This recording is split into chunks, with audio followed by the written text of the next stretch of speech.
Welcome back, everybody. I'm Sean LaFlock. I'm here with Scotty Hagnes. This is Conversations, Fitness, Wellness, and Longevity. Scotty, how goes it? It's going good. Good, man. Geared up, resting for my weekend of mountain biking here. So that's right. So gonna go down this time. This is it. This is this weekend, right? Yeah, tomorrow's ride one. So yeah.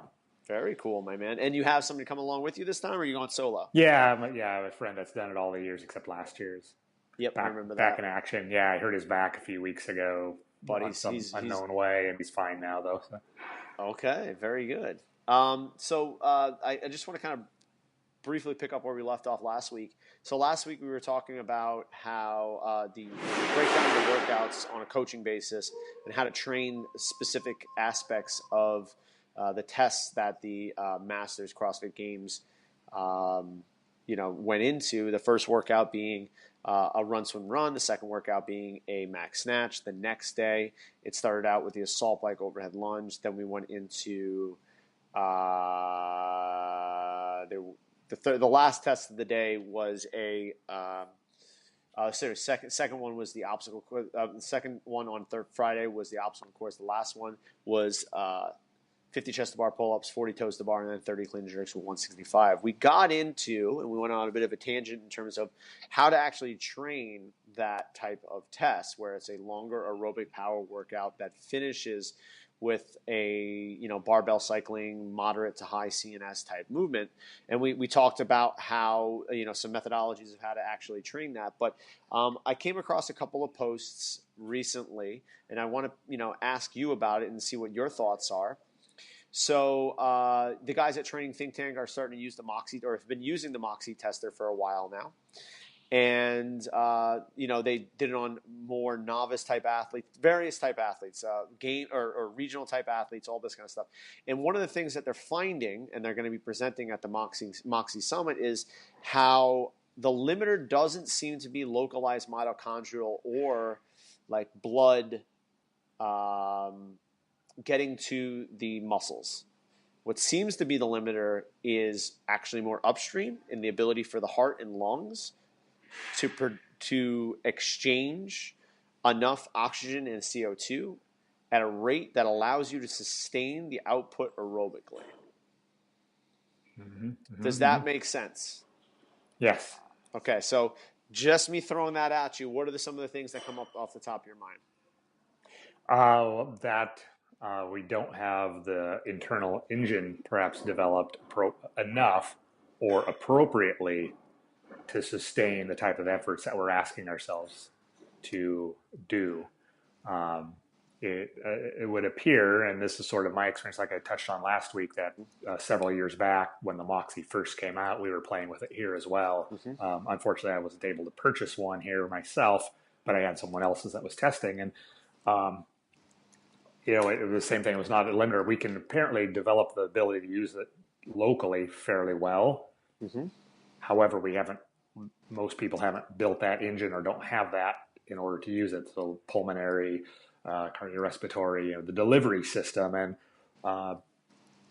And to some degree, as I think back to, just through all the years of being here, people that came in and seemed to have a great engine, nearly always had an extensive endurance sport background or field sport background training in some way before they came in, or various other long, lower effort pursuits. And then they were able to adapt and harness that as they developed the localized stuff.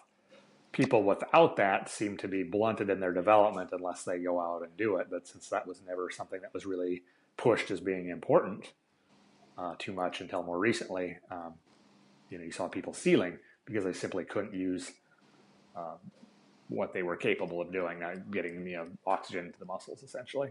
So yeah, right out. So my thought is that, reading these types of findings is that it's not necessarily a localized mitochondrial density deal. So Joe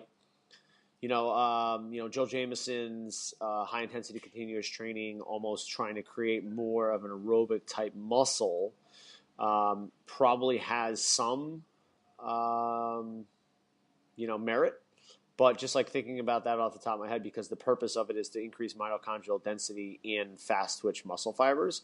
So there might be some help there, but I think more importantly is how efficiently can people exchange oxygen and more importantly, get rid of CO2. Because I think that becomes the reason, the thing that drives breathing and want of breathing is not necessarily a lack of oxygen, but a buildup of CO2, correct? Correct. Am I getting my physiology right there?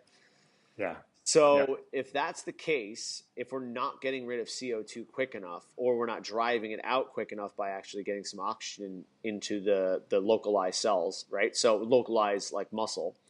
So, two things, not to get too much tangential here, but one of the byproducts of effort locally is blood pooling. So that is an increase in blood pressure, so that pump. So your legs get pumped, let's say you're doing a cycling test. You then have to overcome the blood that's already there to then force new blood into it. So you would actually need to be able to forcefully drive blood into those areas. So I think that's probably more of a cardiac system, whereas the actual exchange of oxygen via the blood is more of a pulmonary deal, so your lungs. Now, in terms of the cardiac, definitely thinking about, cardiac output, the things that you hit on, like the people with the huge endurance background, the ability to actually get the blood moving more effectively, right? The strengthening the heart, the stroke volume, and the actual stroke rate. The other thing is, are people properly training their respiratory systems and keeping up with the number of respirations and the amount of volume of oxygen and CO2 needed to actually maintain the exercise? Does that make sense? Mm-hmm. So we have, obviously, we have the car, and the passenger is the oxygen, and we want to get the car to the muscle so it can drop off the passengers. There's a couple ways that are, there's many ways to make this whole system more efficient, but there's the cardiac and then there's the pulmonary. The cardiac being, let's get the ability for it to get there faster. And then there's, can we actually improve the ability for the oxygen and the CO2 to get in and out more effectively as well? Which we kind of hit on last week about like how to actually train some of the diaphragm muscles and the breathing muscles through breath holding and that kind of stuff. But have you tried out positional exercises like sitting in a deep squat or hands overhead?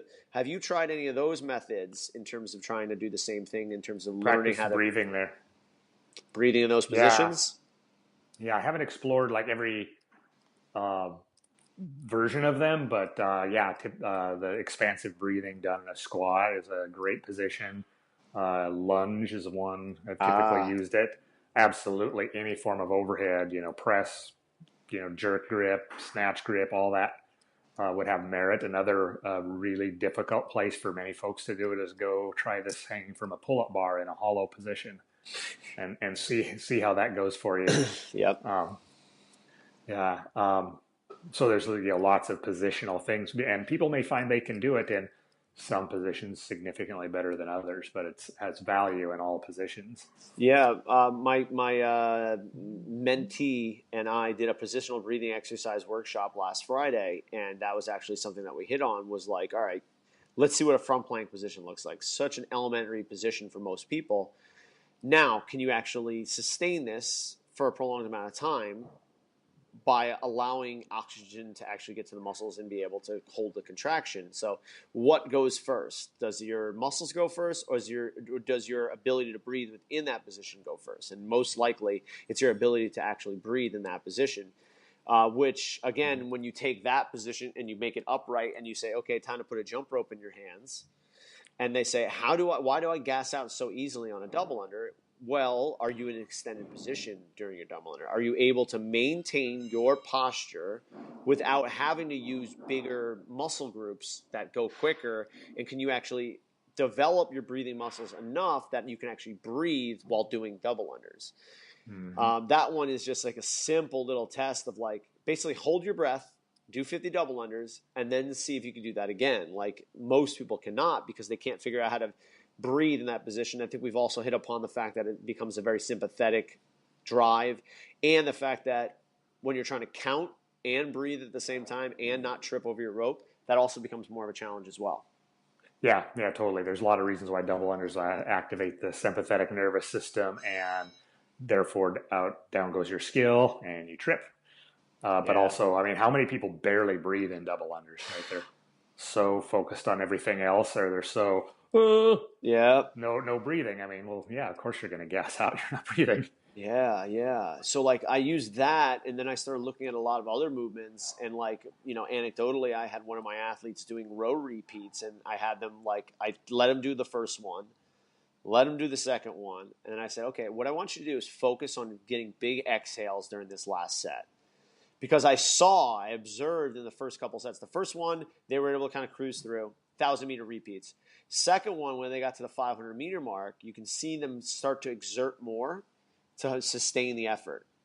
So that instantly tells me that they're having to do more work to do the same output, right? Mm-hmm. I can get more into that in a second, but I was like, let's just keep it the same. One variable. I want you to go ahead and just focus on your breathing, big exhales as you're getting into it, and I kind of coached her through it a little bit. And sure enough, was able to hold about like a 4 or 5 second faster pace for that 1,000 meters. And they said my arms didn't burn out nearly as much that time. I said, great. They're like, my quads were, but I didn't burn out. And this person also is notorious for having lower back pump and burnout during row repeats. So I got to thinking afterward, I was like, all right, so let's kind of examine what happened for a second here. You have an athlete who doesn't breathe while doing rowing. So they can at a relaxed pace with their breathing, they can get through, but after about 4 minutes of work, all of a sudden they start to accumulate so much CO2 and so much fatigue within the muscles that they have to either decrease the effort and not make it sustainable, or make it more sustainable effort, or they have to work harder to do the same thing, right? Mm-hmm. What are your thoughts? Yeah, I mean that makes absolute sense. And what was one of the things that I did my moxy testing originally? The first thing we did was with rowing, and that was where the limiter really showed up, as I was not expiring enough carbon dioxide to allow the gas transfer to take place. And so that was a forceful exhalation protocol, and it was interesting how much more aerobic efforts would feel. Basically, what you said she described, like the burn kind of goes away, and then you don't have that little bit of lactic haze that I know we all know when we dip into the glycolytic system a little bit, you feel it. And like if it was there at all, it was gone almost immediately. Yep. And so a little tangent on that, I also did it in mixed modal work, stuff with box jumps, wall balls, toes to bar, some barbell cycling. So a variety of things. We kind of saw what happened. And wall balls was one place in particular, and this is the quad that we were testing. And I had typically done wall balls with one exhalation, kind of throwing the ball probably, as you launch. And it switched in my head, trying to get more expiration. I started doing double breaths. So not holding my breath, trying to be efficient. So using the breath when I need a little bit more tighter core, which will be the effort phase of, the finish of the throw. Yep. And also the reception as you receive and go into the hole.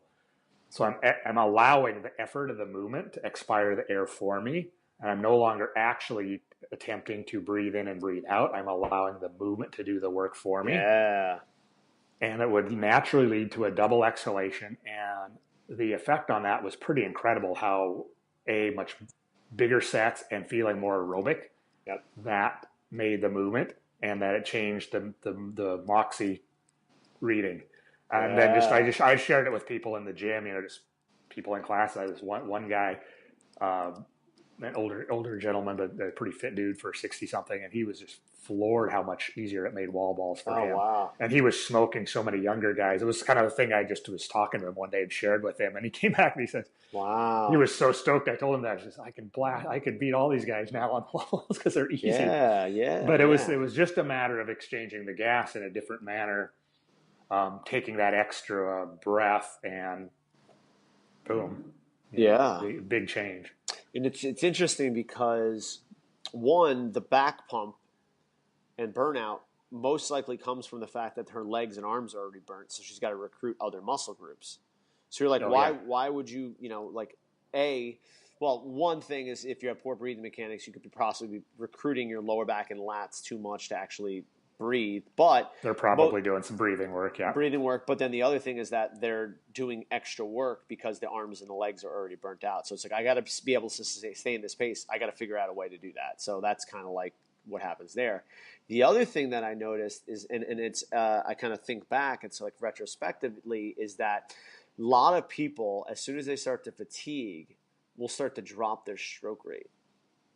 And I think, like, why would you drop your stroke rate? You're going to pull harder, but what it does is it allows you to breathe because there's those pauses within the stroke. So you're unable to do a stroke rate of 28 to 32 because it doesn't give you a spot if you don't know how to breathe. Whereas if you pull, you're actually like pausing the movement, sitting there, breathing, and then continuing the movement. Whereas that is not technically, that's a high intensity continuous training. You want to breathe through the entire movement. So it's something that I've actually been trying to integrate and more in a lot of the higher repetition movements, bodybuilding type movements that I've been doing, just to kind of practice it and also see what it does relative to the number of reps and the exertion that I'm doing. Am I limited by my like CNS, or am I limited by the fact that I'm not exchanging oxygen and CO2 enough and my muscles burn out? Yeah, so super interesting. Wish we all had units to play around with. I know. But they're not actually that expensive. That's in the in the grand scheme of things. But I mean, do you need one forever? No. Could you play with one over a weekend and work on some protocols and then go out, test it, and then come back? I think that would probably be the best. I think you could learn a lot. Yeah, you could learn a lot with test protocols and see what's really going on under the hood. I think we're going to see some enormous improvements in mixed modal work once we start really getting under the hood and seeing what are the limiters, because I think breathing is something that's overlooked. I think we've done so much work in the cardiac development for athletes. I think we don't really appreciate nearly as much about how much of a gas exchange is a limiter, because there's been really never a sport where that it has taxed your ability for your postural muscles to breathe in this way. Like, what competition can you think of where you're going from position to position in many different ways, like aerobically specifically, right? Because by definition, the sports aerobically are pretty much monostructural. Like cycling, you're sitting there. So you develop the ability to breathe in that position. Cycling, rowing, cross-country skiing, swimming. You're learning how to breathe. Not to mention, all those sports have such a huge like thought behind the breathing. Like, one of the first things you do when you learn how to swim is learn how to breathe. Pretty essential. Yeah. And a lot of the time, your ability to actually have a higher stroke rate is limited by your ability to actually exchange oxygen and that kind of stuff too. So it's similar to the whole rowing thing. Now, when you throw the complexity of the movements, like imagine cycling barbell work and having to keep that aerobic. Like, how complex is that? Yeah. So I think this might be one of those things where you practice it or do a large volume of your work monostructurally to understand how to breathe. Obviously, starting at a lower intensity and building intensity over time. And then actually doing like almost non-fatigue based mixed modal work, learning how to breathe in the positions, maybe even some just static breathing exercises, kind of like you were talking about. But I think it all comes together when you then, after a lot of time practicing this in a non-fatigue, non-testing state, go ahead and try it in a testing state and see what it looks like. Yeah, absolutely. Yeah, I guess a good prep strategy. You breathing, look at the positions in the workout, or if it's a test, you're gonna develop good breathing mechanics in each of those under lighter loaded as part of your warm up, just like you would build up to whatever weight you're using, or Yeah. practice the movement ahead of time. That's every bit as essential portion of properly being prepared to have your absolute best output. It's funny, like how when you look at a workout, you're like, I'm going to squat, I'm going to do this, I'm going to do this. I'm going to do exercises that open up those positions. But are you actually increasing your breathing and respiratory rate within those positions too? So I think that's something also to be like thought about. You know what I mean? Like Mm-hmm. you do like ankle mobility to improve your squat, but are you doing respiratory work to warm up your squat? Can Mm-hmm. you breathe? Can you do that in the squat? Like you said, like you can crush your wall balls just by changing your respiratory rate and the ability to breathe. So I think it's a really cool thing. I don't know. It's Yeah. something I'm going to tinker around with over the next few weeks and stuff. I already have been, and it's again, it also goes back to your ability to actually breathe in general. So it goes back to postural stuff, and I'm Mm-hmm. continuing to play around with that and staying more relaxed and seeing what the limiters and what I have to inhibit and activate to kind of get into better breathing positions. But I know one thing is that's a driver is the nervous system. Like when you're in this sympathetic state, it's just harder to breathe. As soon as I get done with workouts, like, and I try these breathing exercises and try to take deep breaths, it's like the restriction is gone and I'm able to kind of breathe again. So it's something to kind of think about, and maybe being in a relaxed state prior to workouts again kind of lends to maybe better performance. But we'll have to see, and we'll have to kind of test that out. Yeah. Yeah. So Cool stuff. yeah, man.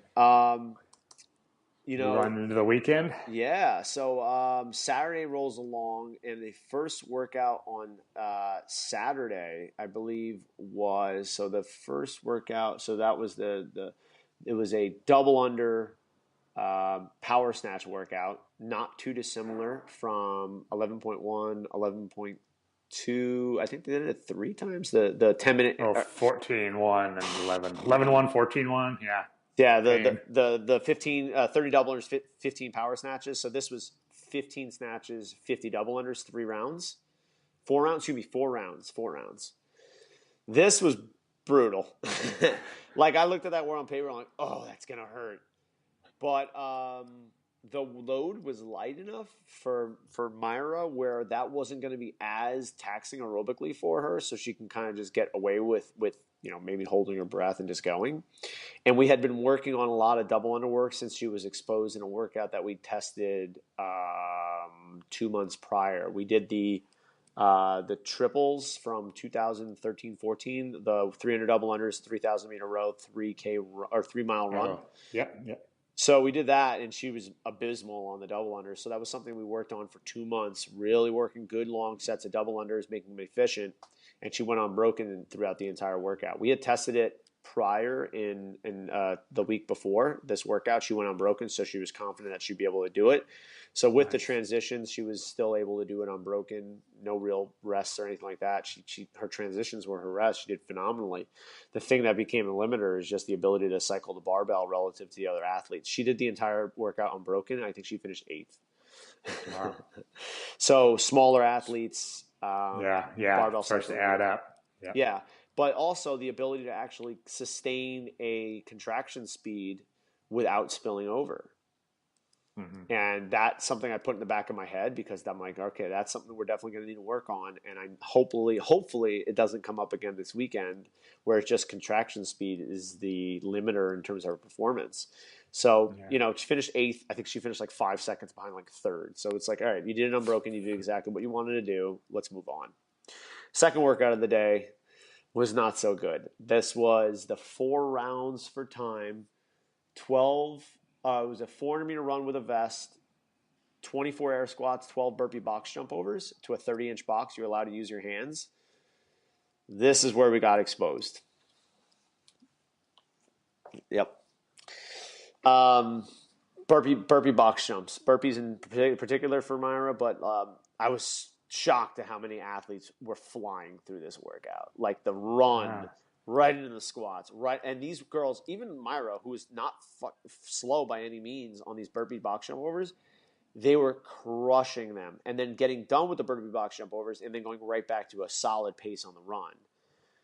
But that became again, going back to being the coach is like, okay, like this is something that is evident in that you're basically holding your breath, or you're not able to sustain burpee box jump overs aerobically because you're getting done with that, and then you can't run. You're gassed. You're gassed. And the first half of the run is catching your breath.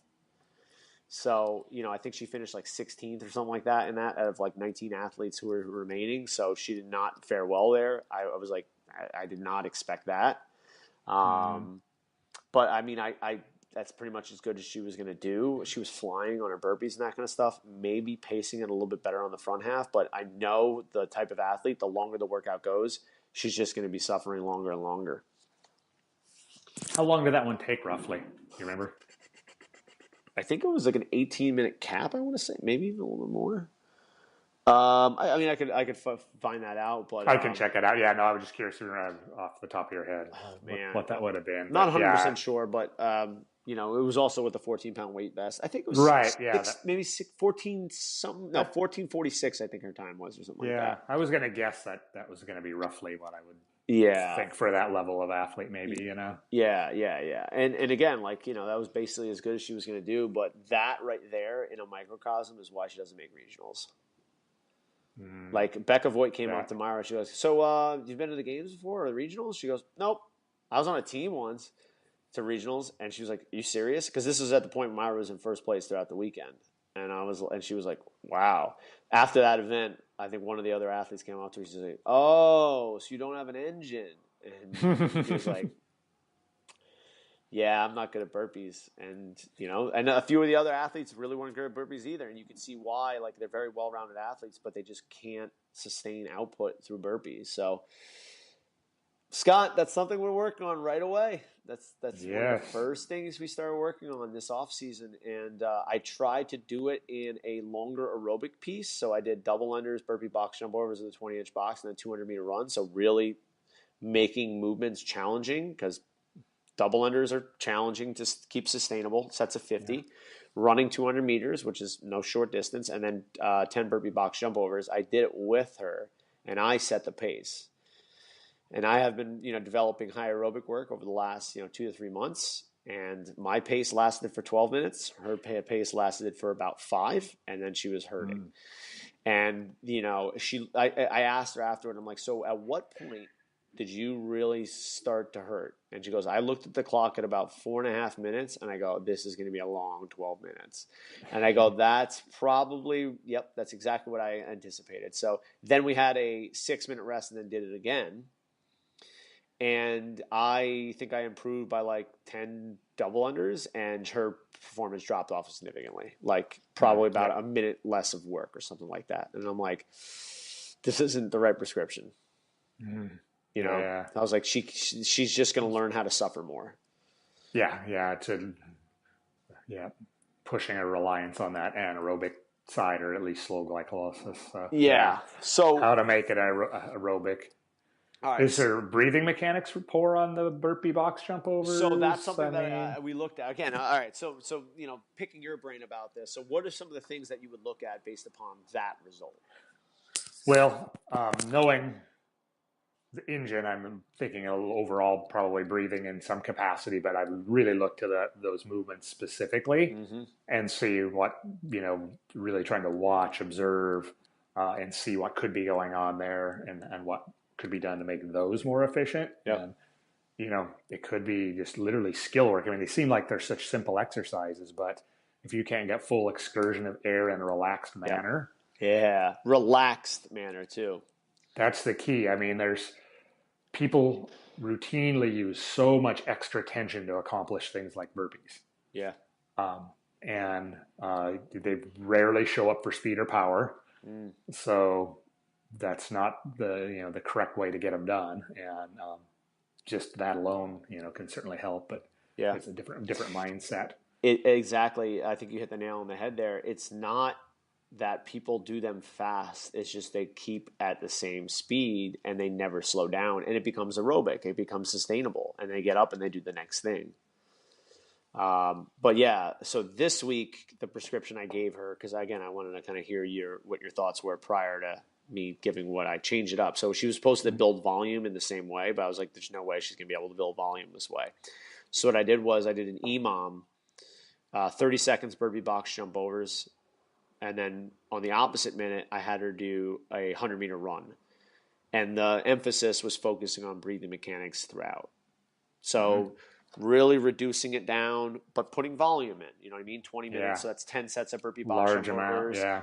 And I think we're going to run with that for a little bit. And I was constantly getting input from her. I'm like, all right, so how do those feel? How'd you feel at the end of the burpee box jump over? She goes, I'm like, could you have go ahead and run right away? She goes, yeah, for the most part. Like, as I got to the end, they got more challenging. I go, okay. So at like minute like 18, 19, 20, that's when her ability to sustain this power output kind of went away. All right, great. Let's go to next week. Maybe we do 20. If you feel good, let's go to 24 minutes or something like that. So base it upon what her exertion is, and then that's it. You're done. So she's not going to be doing any 20-minute AMRAPs with burpee box jump overs, that kind of stuff. That being said, we're also not going to get away from longer stuff anyway. It just needs to be done in a way where she can sustain the power output. Yeah, that's definitely a good way. It builds in a kind of regulator of intensity, and you can build with quality. Yeah. Like I could put her on an assault bike and say, okay, you're doing 20-minute intervals, and she'll have no problem doing it because she's just sitting there kind of in a conversational pace. But, I think the magic of what CrossFit is, and to get better at CrossFit, is how do you make 10 minutes at a very high effort sustainable? Mm-hmm. And I've been tinkering around with things that we've done before. Right now, personally, I'm doing 3 hard aerobic sessions a week, high power, but sustainable stuff. So like I'm doing the 10-minute with full 10-minute rests.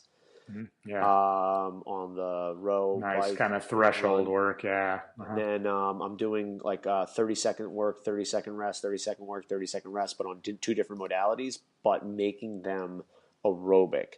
The thing that I'm focusing on there, so I'm doing like push-ups for 30 seconds at tempo, but I'm breathing throughout.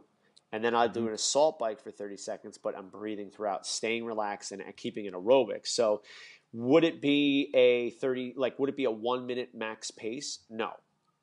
But that's not the point. No. All right. I want to try to hold like a 2-minute pace at a sustainable ability, like aerobically. So you're thinking about, okay, I'll do this for 2 minutes, but I'm going to make it as easy as possible. Can I make the hard work easier? Yeah. Exactly. You're trying to, make it easy as possible. Yep. Yeah. And I'm seeing pretty good results. It's not, I don't think I'm dipping too much glycolytically just because I'm not getting the huge fatigue and not able to sleep and that kind of stuff. So very high aerobic work. And I have a completely new appreciation for the amount of aerobic work, high power aerobic work that one needs to do and the feeling of it and what those limiters might be in terms of breathing and, all different types of other things that we need to work on. So. Mm-hmm. Yeah, exactly. I think, and working, like you said, it's going to take a fairly high volume of that. And building the volume and keeping the intensity relatively the same. Yeah. Then a method I've used, it's pretty similar, but it's the idea, where you have AMRAPs. But the key here is you have to know the athlete really well to give the prescription, and the pieces of the mixed modal probably have to be smaller than you think they are, especially, if the person has trouble breathing. And so it might be, your monostructural piece, maybe is a 200-meter run, but then maybe it's only 5 burpee box jump overs and something, and then over time that grows into larger bites as they're able to stay a little more aerobic, can get more reps per, but for initial starting out, I start people on probably a lot lower. And what kind of interval sizes would you do there? Like what kind of lengths? Oh, it depends. I generally, because I'm trying to think of a little longer than I would have started. I used to start with like 3s or 5s, so I'll typically start, more like 10s and go through 15s and 20s, even a couple 20s. Change the movements up, in between those 2 work periods, but certainly similar still. Yep. Yeah, so you're saying like rather than doing a large amount of work, you break it into pieces a little bit. So it's like instead of 15 burpee box jump overs, you do 5. Instead of 50 double unders, you're doing 20. Yeah, exactly. So you don't build to the point where now you're spilled over. You do this, and then you're going to a new movement where that ability to sustain is now in a different spot. Exactly. Yeah, the run off, or if it's a run, or it could be any modality, but maybe even 100 meters, something pretty short, where they're moving through the things, but it gets into like a real sustainable type pace. Yeah, almost like that test that we had done before, the 10 kettlebell swings, 10 burpees with 100-meter runs in there. Yeah, I mean that right there. Boxing. That's a great version of that. That one is an aerobic test, Yeah. It's an aerobic test, and there's not very much of a limiter, but that's one of those things you've got to be able to pass that test if you want to earn your ability to do higher power aerobic work. Mm-hmm. Yeah, that's still of all the workouts I've ever come up with, that's my favorite. I prescribe one, that hands down. I prescribe that to a bunch of people too, and it'll tell you right away if this person knows how to breathe and knows how to do aerobic work, because most people will get 2 rounds in and be like, oh my God, what is this? And then there's some people are like, dude, I could have done that for 2 hours. And like, that's what you want. Yeah. It's definitely the kind of thing, if you have a good engine, it's not bad. You can go at a good pace, keep going, could keep going longer, Yeah, exactly. Cool. Well, we're running up on the time here, Scott. You got anything else for today? I think that'll do it for today. Perfect. We're chipping away. A lot of traction here, but that's cool. That's it, man. And some good stuff. Yeah. Awesome. Well, I'm Sean LaFlock. You can get me at Sean@CrossFitDelrabeach.com. And I'm Scott Hagnes. You can get me at Scott@CrossFitPortland.com. Perfect, Scotty. We'll talk to you next week, all right? Yeah, sounds good. Hey, dude. Later.